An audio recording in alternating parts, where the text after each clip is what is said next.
வணக்கம். நாட்டு பிரதம மந்திரி ராஜீவ் காந்தியை கொன்னது பெரிய தப்பு, வேலுப்பிள்ளை பிரபாகரன் பண்ணது பெரிய தப்புன்னு புதிய தலைமுறை சேனலில் நேற்று இன்டர்வியூவில் 4 பேர் உட்காந்து பேசிக்கிட்டு இருக்காங்க. இன்னைக்கு என்ன ஒரு ரீசன் பேசிக்காக ஒரு கரும்புள்ளி ஸ்டார்ட் ஆச்சு அப்படிங்கிறத பற்றி தான் நான் உங்களுக்கு எக்ஸ்பிளைன் பண்ண போகிறேன். அதுக்கப்புறம் நீங்கள் டிசைட் பண்ணுங்கள் என்ன நடந்திருக்கும், இது சரியா தவறா அப்படிங்கிற டிசிஷன் அத்தாரிட்டி உங்கள்கிட்ட கொடுக்குறேன். ஓகே. வேலுப்பிள்ளை பிரபாகரன் ஐயா இங்கே நம்மளோட முதலமைச்சர் அன்றைய தேதியில் முதலமைச்சராக இருக்க எம்ஜி ராமச்சந்திரன் ஐயாவை சந்திச்சிருக்காரு, உதவி பண்ணியிருக்காரு. அதுக்கப்புறம் திருச்சியில் இருந்திருக்காங்க. அங்கே ஒரு பெரிய தப்பு வேலுப்பிள்ளை பிரபாகரன் அந்த ஊரில் என்னென்னு கேட்டிங்கன்னா ஒரு சண்டை நடந்திருக்கு. அந்த சண்டை மூலிமா இறந்துருக்காங்க. இது என்னென்னு கேட்டிங்கன்னா நிறைய பேர் அந்த காலத்தில் சொல்கிறாங்க வேலுப்பிள்ளை பிரபாகரன் தான் அவரை கொலை பண்ணாங்கங்கிறாங்க. நிறைய பேர் இல்லை அப்படிங்கிறாங்க. அதில் எம்ஜிஆர் ஐயாவுக்கு ஒரு கோவம் வந்துச்சு. நான் ஆட்சி செய்கிற ஊரில் இவன் எப்படா ஒரு ராஜாங்கம் பண்ணலாம், அது தப்பாச்சே, சட்டத்தை கையில் எடுக்கிற தப்பாச்சு அப்படிங்கிற கோவம் இருந்துச்சு. அதுக்கப்புறம் என்னென்னு கேட்டிங்கன்னா வேலுப்பிள்ளை பிரபாகரன் அவரோட நாட்டுக்கு போயிட்டார். அதுக்கப்புறம் தான் ஒரு மீட்டிங் என்னென்னு கேட்டிங்கன்னா நம்ம முதலமைச்சர்கிட்ட இல்லாமல், ஏன்னா முதலமைச்சர் மாறிக்கிட்டு இருக்காங்க, இவங்கக்கிட்ட இன்ஃபர்மேஷன் கொடுக்காம டைரெக்டாக பிரதம மந்திரி நம்ம ராஜீவ்காந்தி ஐயா கிட்ட போகிறாரு. ராஜீவ்காந்தி ஐயா எலெக்டட் போர்டில் எலெக்ட் ஆகிருக்காத மெம்பர் இல்லாமல் ஒரு சாதாரண ஒரு கமிட்டியிலேருந்து இவங்களுக்குள்ளேயே என்னென்னு கேட்டிங்கன்னா நீ ஒரு போராளிங்கிற கமிட்டியில் ரெப்ரசன்ட் பண்ண வேலுப்பிள்ளை பிரபாகரன் ஐயாவை பார்க்குறேன்னு சொல்லியிருக்குது. சாதாரண விஷயம் கிடையாது. ஒரு பிரதம மந்திரியை தான் பார்ப்பாங்க. ஆனால் சாதாரண விஷயம் கிடையாது. ஏன் அப்படின்னு கேட்டிங்கன்னா 2 பேருக்கு, அதாவது வேலுப்பிள்ளை பிரபாகரன் ஐயாவுக்கும் அங்கே இருக்க தமிழரை வாழ வைக்கணுங்கிற கருத்து இருக்குது. அதில் எந்த வித மாற்று கருத்து கிடையாது. பிரதம மந்திரி ராஜீவ்காந்தி ஐயாவுக்கும் அங்கே இருக்க தமிழர் நல்லா வாழணும் அப்படிங்கிற கருத்து இருக்குது பார்த்தீங்களா, அது ஹேட்ஸ் ஆஃப். அது ரொம்ப பெரிய விஷயம். அதனால தான் இவரை கூப்பிட்டு பேச வச்சிருக்காரு அப்படிங்கிறது ரொம்ப பெரிய விஷயம். யார் வேலுப்பிள்ளை பிரபாகரனை கூப்பிட்டு ஒரு பிரதம மந்திரி, நம்ம இந்திய பிரதம மந்திரி பேச வச்சிருக்காருங்கிறது ரொம்ப ரொம்ப ரொம்ப பெரிய விஷயம். இந்த மீட்டிங்கில் என்னன்னு சொன்னீங்கன்னா, நான் சொல்லியிருந்தேன் அந்த மீட்டிங்கில் யார் இருந்தால் மூப்பனார் ஐயா இருந்தார். டிரான்ஸ்லேஷன் டெக்னாலஜி அப்போதைக்கு இல்லை, அதனால் டிரான்ஸ்லேட்டர் அப்படின்னு சொல்லிட்டு ஒருத்தங்க இருப்பாங்க. அப்போ தான் சிதம்பரம் இருந்திருக்காரு அப்படிங்கிறத நான் சொல்லியிருக்கேன். இதில் வேலுப்பிள்ளை பிரபாகரனுக்கு மிடில் லாங்குவேஜ் எதுவுமே தெரியாது. மிடில் லாங்குவேஜுங்கிறது உலகத்தில் காமனாக இருக்குது இங்கிலீஷு.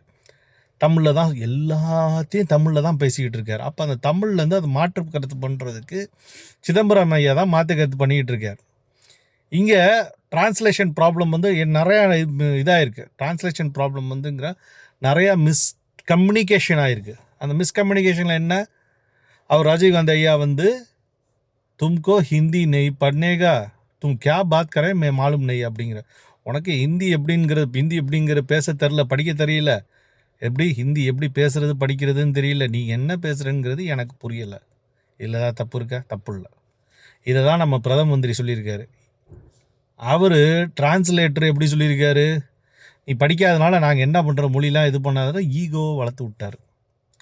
இங்கே என்ன ஆகுது, வேலுப்பிள்ளை பிரபாகரன் அந்த ஈகோ வளர்த்து விட்டோன்னா கோபமாக அந்த மீட்டிங்கில் தமிழ்நாட்டில் என்ன நடந்திருக்கு அங்கேயே அதே தான் நடந்திருக்கு. நடந்தனால என்ன இருக்குது, இவருக்கு தேவையான விஷயங்கள் கிடச்சிருக்கு, ஆனால் முக்கால்வாசி கிடைக்கல. அதில் இங்கே ராஜீவ்காந்தி ஐயா என்ன பண்ணணும் அப்படிங்கிறது அவரோட தலைமை பொறுப்பில் டிசைட் பண்ணியார். தப்பா சரியா அதை பற்றிலாம் நம்ம பேசவே முடியாது. இதை தான் ஒரு மேஜர் ப்ராப்ளமாக அன்றைக்கி டேட்டுக்கு நம்மளோட ராஜீவ்காந்தி ஐயாவை அவரை தாக்குறதுக்கு ரொம்ப தவறான ஒரு விஷயம். ஸ்டார்டிங் மையப்புள்ளி இதுதான். இது மூலிமா நான் அவங்கக்கிட்ட என்ன நான் சொல்ல வரேன் அப்படின்னு கேட்டிங்கன்னா, இன்றைக்கி இந்த சூரஜ் அப்படிங்கிற பையன் தாக்கல் நடந்திருக்கு பார்த்துருக்கீங்களா, அதுக்கும் காரணம் என்னன்னு கேட்டிங்கன்னா இந்த மொழி தான். நம்மளை யாராவது என்னென்னா மொழி ஜாதி அப்படிங்கிற பேரில் தூண்டி விட்டுட்டாங்க அப்படின்னா, குழந்தைங்களே சரி யாரையும் சரி தூண்டி விட்டுட்டாங்கன்னா, நீங்கள் என்னென்னா கையால் மட்டும்தான் இருப்பீங்க. இந்த கையால் எப்போ வேணால் அவங்களோட அரசியலுக்கு பயன்படுத்தி கொடுத்து அவங்க லாபத்துக்கு பயன்படுத்திக்கிறதுக்கு தான் அதிக லெவலில் யூஸ் பண்ணிப்பாங்க. அதுக்கப்புறம் உங்களுக்கு எதாவது ஆச்சுன்னா, எப்படி வேலுப்பிள்ளை பிரபாகரனுக்கு ஆன மாதிரி இந்த கையாளுக்கு ஏதாவது ஆச்சு அப்படின்னா என்ன ஆகும் சொல்ல முடியாது. நீங்கள் ஏதாவது ஒரு தவறு பண்ணீங்க, அந்த தவறு என்னென்னா மேஜராக உங்களை தூக்குள்ள போட்டாங்கன்னா ஒன்றும் பண்ண முடியாது. இடையில் இருக்கவங்க சம்பாதிச்சுட்டு போயிடுவாங்க. இப்போ இந்த சிதம்பரம் சம்பாதிச்சாரா இல்லையா அப்படிங்கிறது உங்களுக்கு தான் தெரியும். எவ்வளோ எந்தெந்த நாட்டில் என்னென்ன வச்சுருக்காரு அப்படிங்கிறது உங்களுக்கு மட்டும்தான் தெரியும். நீங்களே பார்த்துருப்பீங்க. இதே மாதிரி நம்மளை என்னென்னு கேட்டிங்கன்னா மொழி பெருசு, நான் தமிழன் தான் ஆளணும் அப்படின்னு சொல்லிக்கிட்டு அவர் எந்த போராட்டத்துக்கும் வராமல் நம்மளை முட்டாளாக்கிட்டு சின்ன சின்ன குழந்தைங்களெல்லாம் வந்து படிக்க விடாமல் கூப்பிட்டாங்கன்னு அதையும் நீங்கள் நம்பிட்டு போனீங்க அப்படின்னா இது மாதிரி உங்கள் குழந்தைக்கு ஆகக்கூடாது இனிமேல். அதை முதல்ல தெரிஞ்சுக்கோங்க. கல்வி தான் வந்து ரொம்ப ரொம்ப ரொம்ப சிறந்தது. நீங்கள் முடிஞ்சதுன்னா என்னென்னு கேட்டிங்கன்னா மற்ற லாங்குவேஜ் படிக்கிறதுனா படிங்க, இல்லை படிக்காமல் போங்க, இல்லை காமன் லாங்குவேஜ் படிச்சுட்டு போங்க. நான் வந்து என்ன வேண்டான்னு நான் சொல்லவில்லை. காமன் லாங்குவேஜ் இங்கிலீஷ் படிச்சிருந்தா கூட அன்னைக்கு வேலுப்பிள்ளை பிரபாகரன் ஐயாவுக்கும் ராஜீவ்காந்திக்கும் பிரச்சனை ஆயிருக்காது. இதை நான் புதிய தலைமுறையில் அவங்க சொன்னதை வச்சு எடுத்து இனிமேல், ஏன்னா இப்போ இருக்க ஜெனரேஷன் அதான் நடந்துகிட்டு இருக்கு. 2 சூரஜ். ஒரு சூரஜ் வந்து என்னென்னு கேட்டிங்கன்னா வந்து கோயம்புத்தூரில் கொன்னே போட்டாங்க. அப்படி அடிச்சு சாச்சு கொன்னே போட்டாங்க. அதுக்கு என்ன காரணம், ஏது காரணம் அப்படிங்கிறது நானும் வந்து எதாவது போலீஸ் இன்வெஸ்டிகேஷன் பண்ணி வெளியாக்குவாங்கன்னு பார்த்தா ஒன்றுமே வரல. இதெல்லாம் பார்க்குறதுக்கு மனசு ரொம்ப சங்கடமாக இருக்குது. இதில் ரொம்ப முக்கியமான விஷயம் என்னன்னு கேட்டிங்கன்னா, அந்த முதல்ல பாதிக்கப்பட்ட அந்த சூரஜ் அப்படிங்கிற ஒரிசாவை சேர்ந்தவங்க. இவங்க இந்த நியூஸ் சேனல்லாம் வடநாட்டுக்காரங்க அப்படின்னே போட்டுக்கிட்டு இருக்காங்க. ஏண்டா ஒரிசா சவுத் இந்தியாடா, தென்னாடு. ஒரிசா சவுத் இந்தியாடா, அது கூட தெரியாமடா நியூஸை போட்டுக்கிட்டு இருக்கீங்க. இதையும் மக்கள் நம்பிக்கிட்டு இருக்காங்க. இறந்து போன சூரஜ் அவர் வெஸ்ட் பெங்கால், அது வடநாடுன்னு சொன்னால் ஓகே, அதை நான் எந்த வித மாற்று கருத்தும் கிடையாது.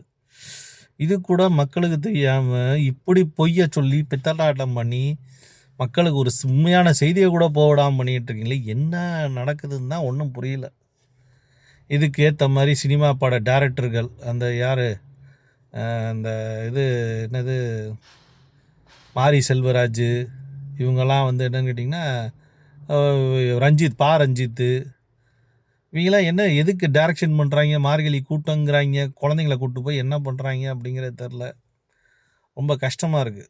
கம்யூனிகேஷன், ஈகோ இதெல்லாம் வளர்த்து விட்டு முன்னாடி என்னன்னு கேட்டிங்கன்னா அண்ணனுக்கு தம்பிக்கு பிரச்சனை வர்றது பிரச்சனை இல்லை. இப்போ நாட்டிலே வந்து குட்டிச்சோறு ஆக்கிற அளவுக்கு குழந்தைங்கள வளர்த்து விட்டு அவ்வளோ இது பண்ணிக்கிட்டு இருக்காங்க. சில குழந்தைங்கள்லாம் பேசுகிற வார்த்தைகள், சில குழந்தைங்க நான் அடித்த அந்த 4 குழந்தைங்க இருக்காங்க பாருங்கள், எதுக்கு வந்து என்னன்னு கேட்டிங்கன்னா அந்த அருவா வச்சுருந்தாங்க, எதுக்கு அந்த கத்தி வச்சுருந்தாங்க, சத்தியமாக எனக்கு புரியவே இல்லை. நான்லாம் பார்க்கும்போது 17 வயசு பசங்க, அதெல்லாம் பார்க்கும்போது ஏன்டா அப்படிலாம் பண்ணுறாங்க அப்படிங்கிற லெவலில் யோசிக்கிற மாதிரி.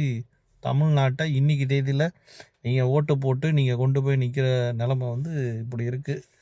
இந்த அளவுக்கு ஏன் தமிழ்நாட்டை பாதுகாப்பு இல்லாமல் நீங்கள் உருவாக்குறீங்க அப்படிங்கிறது உங்ககிட்ட தான் வந்து நான் வந்து கேள்வியாக எழுப்பணும். இதை சார்ந்து என்னன்னு கேட்டிங்கன்னா இந்த வீடியோவை அதிக பேர்கிட்ட பகிர்ந்து உங்களோட கமெண்ட்ஸை வந்து தெரியப்படுத்துங்க. ஏன்னா நீங்கள் உங்களோட கமெண்ட்ஸை தெரியப்படுத்த அப்போ தான் அதில் எவ்வளோ நல்ல சிந்தனை இருக்குது, என்ன மாதிரி மாற்றம் தமிழகத்துக்கு தேவை அப்படிங்கிறது உணர முடியும். நன்றி.